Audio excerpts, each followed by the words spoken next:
Perfect. Here's your full 5-part horror story. True scary summer camping stories. Each part has 5 paragraphs, flowing seamlessly through a realistic, chilling narrative that builds to a powerful ending. True scary summer camping stories Part 1. The arrival. The sun was sinking low when the group of 6 friends turned down the narrow gravel road that led to Silver Pine Lake. It was the kind of place that didn't show up on most maps anymore, tucked deep within the Cascades, where pine needles muffled every sound and the air smelled like rain even when it hadn't fallen in days. Mark was behind the wheel, the unofficial ringleader, while Sarah read directions from her phone that had already lost its signal. The others, Kevin, Julia, Ben, and Dana, laughed over old playlists, tossing empty chip bags into the back seat. It felt like the start of something simple and perfect, a weekend escape before adulthood swallowed them whole. The campsite wasn't much more than a clearing surrounded by trees, with an old fire pit made of river stones and a crooked wooden sign that read Silver Pine, closed for maintenance. None of them cared. It was free, quiet, and far from the noise of the city. They unloaded the tents, set up sleeping bags, and made jokes about ghosts and axe murderers, the usual camping banter. But when the sun finally slipped away, the forest seemed to change. The laughter faded a little. The trees pressed closer, and the air turned strangely heavy, as if the forest was listening. That night, they built a fire and passed around a bottle of whiskey. Sparks floated into the dark, rising and disappearing like tiny souls. Dana was the first to notice the sound, faint footsteps, somewhere beyond the tree-line. She froze mid-sentence. The others laughed it off, teasing her for getting spooked. But she swore she'd heard it. Slow, crunching steps, circling the camp. When Mark went to check, flashlight beam cutting through the blackness, there was nothing there. No movement. No footprints. Only silence, deep and absolute. The group shook it off and tried to sleep. One by one, their voices faded, replaced by the hum of night insects. But Julia lay awake, staring at the top of her tent. She could hear it again, that same soft sound, pacing just beyond the nylon walls. It was deliberate, measured. Then a whisper. Not words, just a breath against the fabric. Her body went cold. She didn't dare move. Minutes stretched into hours, until exhaustion finally pulled her under. In the morning, she told the others. They laughed again, but a nervous tension flickered beneath their smiles. When Mark went to check the ground outside Julia's tent, his voice dropped. The footprints weren't animal. They were human, barefoot, wide, and deep in the damp soil. By midday, the group tried to shake off the unease. They went swimming in the lake, splashing and shouting until their laughter echoed across the still water. It helped for a while. The air was warm, the surface glittered with sunlight, and it felt good to pretend nothing was wrong. Kevin dove too deep, holding his breath for what felt like forever, before surfacing with a shout. Guys, you have to see this. They paddled over to where he was pointing.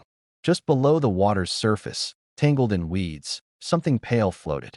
At first, they thought it was driftwood. But when it rolled slightly in the current, Sarah screamed. It was a plastic mannequin, half decayed and bloated with water, dressed in a torn summer dress. Someone had tied a noose around its neck. The rope extended down into the mud, anchoring it there. Mark tried to laugh it off, saying it must have been part of a prank or an art project, some psycho's idea of a scarecrow. But no one really believed that. They dragged it to shore and left it face down by the trees. The air felt colder after that. Later, as they were cooking dinner, a ranger appeared out of nowhere. His uniform was old, faded almost gray, and his badge so scratched it was unreadable. He didn't smile. You folks aren't supposed to be here, he said flatly. This area's been closed for years. Mark apologized, offered to pack up, but the man just stared at them. Stay one more night, if you must, he said, but don't go in the woods after dark. And don't answer if you hear someone calling your name. Then he walked back into the forest without another word. That night, they didn't make a fire. The moon was bright, the air still. One by one, they drifted to sleep, except Dana, who couldn't. Around 3 a.m., she heard her name whispered just outside her tent. It was Mark's voice. Soft, friendly. Hey, come here. You gotta see this. She unzipped the flap halfway and froze. Mark was still asleep in his tent across the clearing. The whisper came again, closer now. Dana. Morning broke heavy and gray. Dana hadn't slept. She didn't tell the others what she'd heard. Not exactly. She just looked pale, trembling slightly as she sipped her coffee. "We should go," she said quietly. "Today." But Mark refused. "We can't leave over some prank. Someone's just messing with us." They spent the day hiking to take their minds off it. The trail wound deep into the woods, past streams and mossy rocks, until they reached an overlook that dropped into a valley of fog. It was beautiful, but eerily still. No birds, no wind. While the others took photos, Julia noticed something strange carved into a tree trunk, a circle with 3 slashes through it. It was old, weathered, like it had been there for years. When they got back to camp, the mannequin was gone. The rope that had anchored it to the shore now lay coiled neatly by the fire pit. Nobody wanted to talk about it. As night fell, the silence pressed heavier than before. They all agreed to stay in their tents and not wander, just as the ranger had said. Sometime past midnight, Ben's tent rustled. He sat up, half asleep, hearing what sounded like sobbing nearby. It was Sarah's voice, or at least it sounded like her. "Ben, help me." He stepped outside, flashlight shaking in his hand. The sound drew him toward the trees. Each step he took, the voice retreated deeper. He hesitated at the tree line. The forest was absolute black. "Sarah?" he whispered. No answer. Then a soft laugh. Right behind him, by morning, Ben was gone. His tent was unzipped, his backpack missing. The group searched for hours, shouting his name until their throats were raw. But the only thing they found was a single barefoot print in the mud by the lake, larger than any of theirs. They broke. No more jokes, no more bravado. Mark wanted to hike back to the car immediately, but the GPS app showed they were too deep in to find the road easily. "We follow the lake," he said. "It leads out." They packed in silence.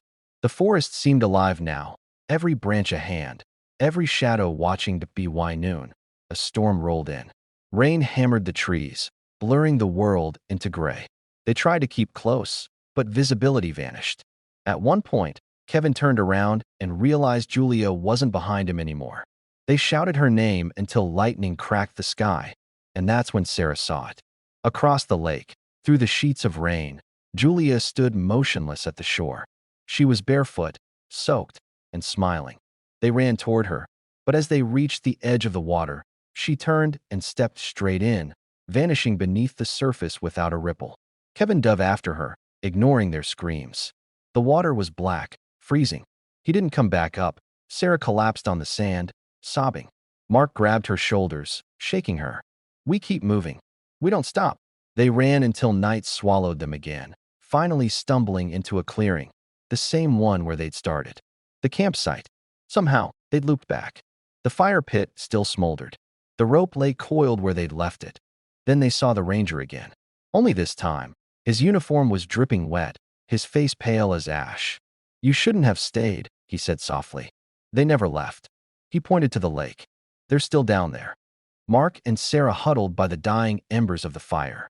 Dana sat apart, staring toward the lake. The storm had passed, leaving the air thick and cold. The forest no longer felt like a place at all, just an endless maze closing in around them. Mark's phone flickered with a sliver of battery, showing 3:12 a.m. No signal. He tried the ranger's words again in his mind. They never left. Then came the footsteps. Slow, dragging, circling the tents. This time, no one pretended not to hear. The firelight trembled as shadows stretched and warped. A voice floated from the lake, calm and clear.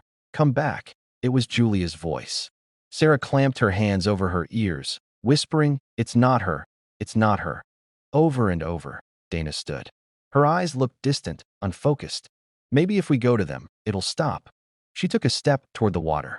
Mark tried to grab her, but she tore free. She walked straight into the shallows, the water rising to her knees, her waist, her chest. "Dana," he shouted. For a second, she turned back and smiled that same hollow smile they'd seen on Julia. Then she was gone. Mark dragged Sarah into the car at dawn, speeding down the dirt road until the forest thinned. They didn't speak.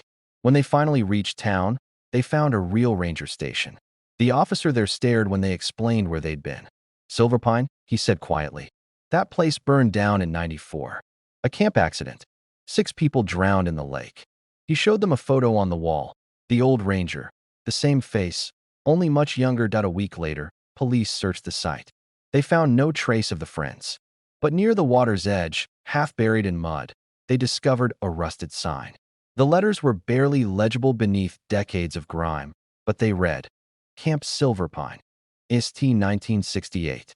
In memory of those we lost.